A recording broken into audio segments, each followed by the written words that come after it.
Bienvenue. Voici un voyage dans le temps et dans la lumière à travers des images capturées en 2007 en Languedoc-Roussillon.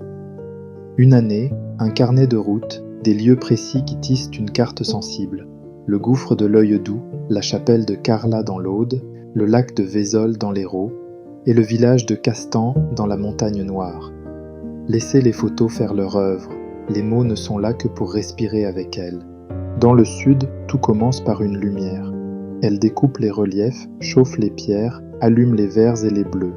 Il y a l'odeur de la garrigue, quelque chose de sec et de vif, thym, romarin et résine de pin, et puis le vent, la tramontane parfois, qui polit le ciel et pousse les nuages hors du cadre.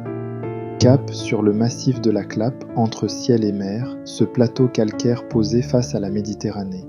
Les chemins s'y faufilent entre les pins, les genévriers et les buissons de cystes froissés par le soleil.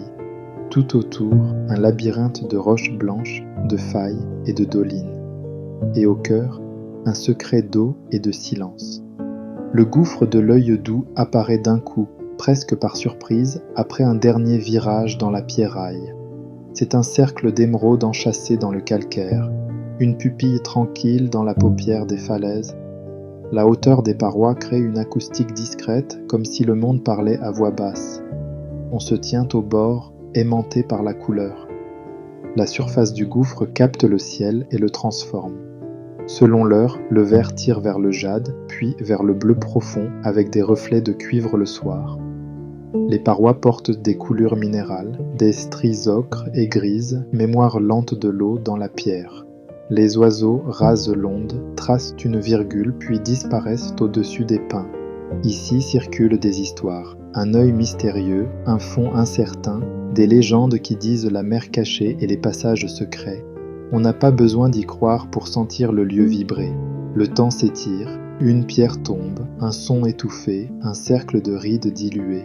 L'air sent la craie chaude et l'herbe sèche. En relevant la tête, on voit la Clappe déployée comme une mer fossile. Les pins penchent, sculptés par le vent, des touffes d'armoises dressent leur gris argent. Dans le lointain, quand l'air est très clair, on devine la ligne bleue de la Méditerranée. Tout s'ordonne en couches, calcaire, vert, ciel.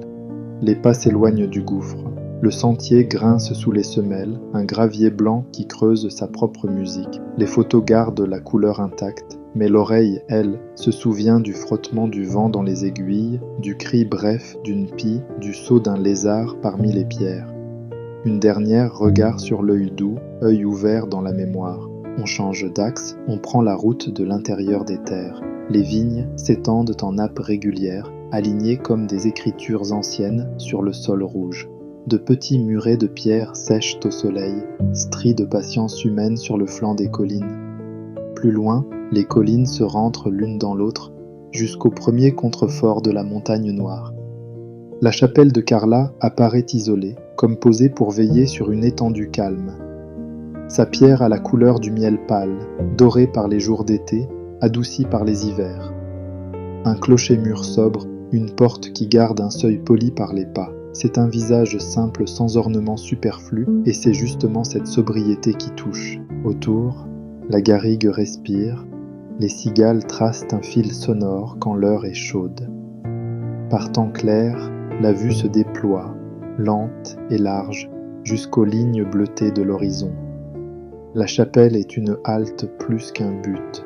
Elle appelle puis apaise. On approche, on tourne autour, on lit la pierre comme une page. Peut-être la porte était-elle fermée ce jour-là, peut-être qu'une fente laissait deviner la fraîcheur intérieure, l'odeur de cire et de poussière douce, qu'importe. L'extérieur dit déjà l'essentiel, l'ancrage, la force tranquille, l'alliance de la foi et du paysage. Le soleil découpe une croix d'ombre sur le sol, un cadran simple où l'heure ne se lit qu'à l'œil nu. Les murs racontent sans parler. Des générations ont connu ce lieu, l'ont restauré, l'ont contourné en portant le pain, en ramenant la vendange, en cherchant l'ombre. La chapelle de Carlat tient sa place au milieu des saisons, humble et précise. Les photos de 2007 retiennent ce point d'équilibre, ce trait d'union entre l'intime et l'immense. On repart. La route monte puis descend, se perd dans un pli de collines, retrouve son fil près d'un champ de blé. Les panneaux changent de nom. On glisse dans l'Hérault, vers des terres où la lande et la forêt se répondent. Les conifères gagnent, l'air fraîchit, l'altitude murmure. À l'horizon, des crêtes rondes annoncent un autre monde. Voici le lac de Vézol, posé haut, calme comme une grande vitre. Un barrage retient l'eau, mais ce que l'œil voit d'abord, c'est la lumière plantée sur la surface, une écaille de ciel aplati.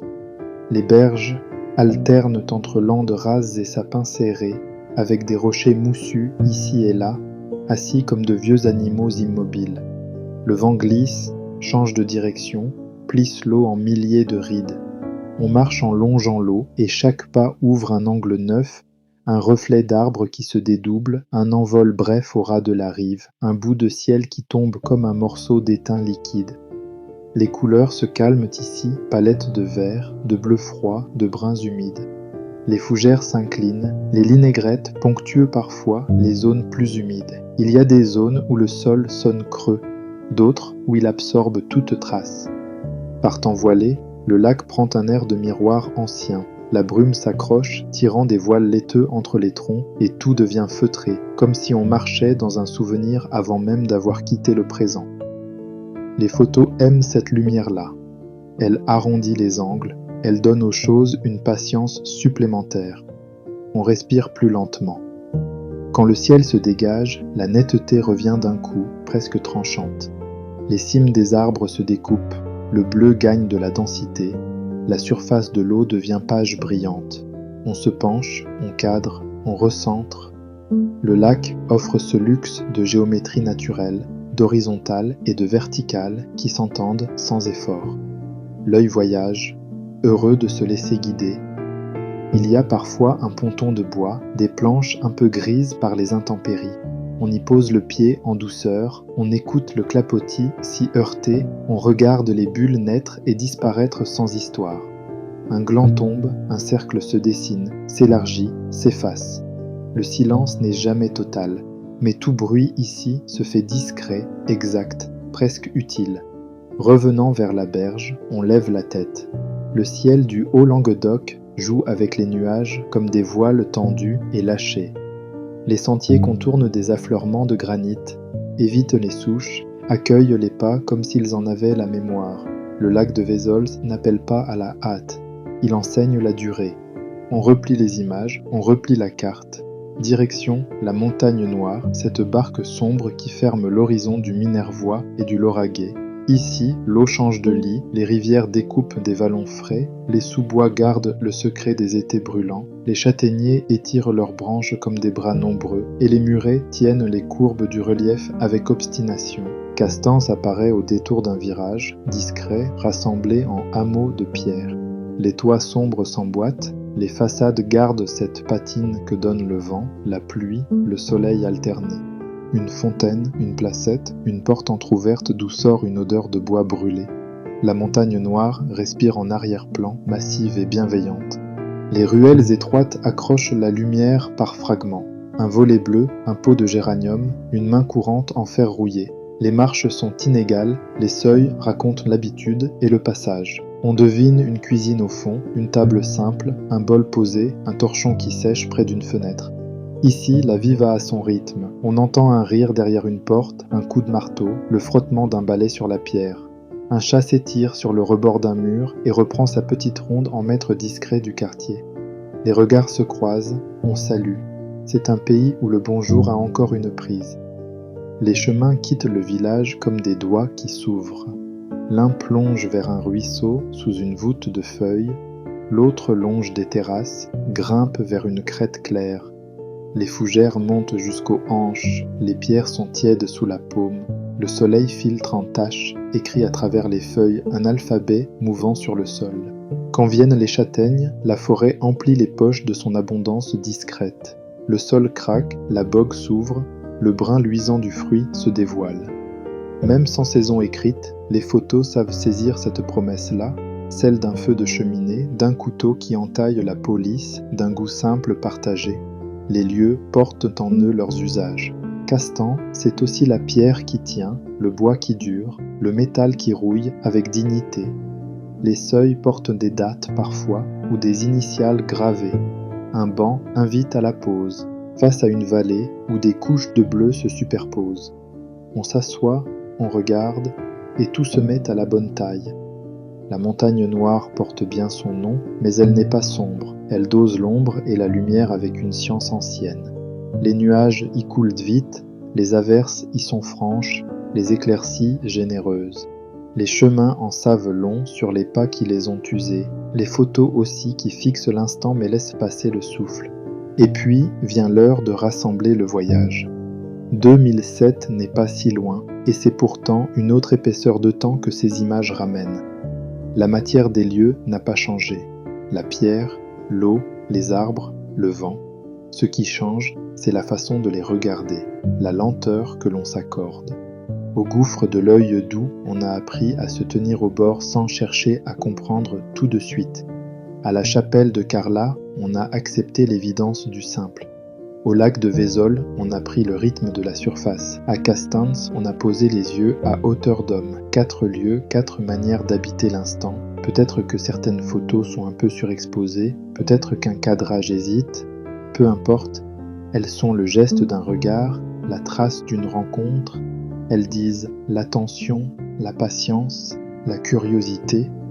Et elles redonnent aujourd'hui à ces lieux leurs paroles. On revoit la clappe, blanche et verte, avec son œil d'eau irrévocable. On revoit la chapelle, petite balise de pierre accrochée à sa colline. On revoit le lac, miroir sérieux, et le village, couture serrée de toits et de ruelles. On sourit aux détails qu'on avait oubliés, à une ombre qui traverse, à un éclat de rire, à une pierre au bord du chemin. Ces paysages, on ne les traverse jamais de la même manière 2 fois. Le vent change, la lumière pivote, la saison déplace sa couleur. Mais il y a au fond une fidélité, celle des formes, des lignes, des noms. L'œil doux, Carla, Vézoles, Castans. 4 repères, 4 invitations. Alors on laisse défiler les dernières images. On se promet de revenir, ou du moins de rouvrir ce voyage quand le besoin d'air et de large se fera sentir. Les lieux attendent, ils ont le temps, et les photos, elles, savent tenir la porte.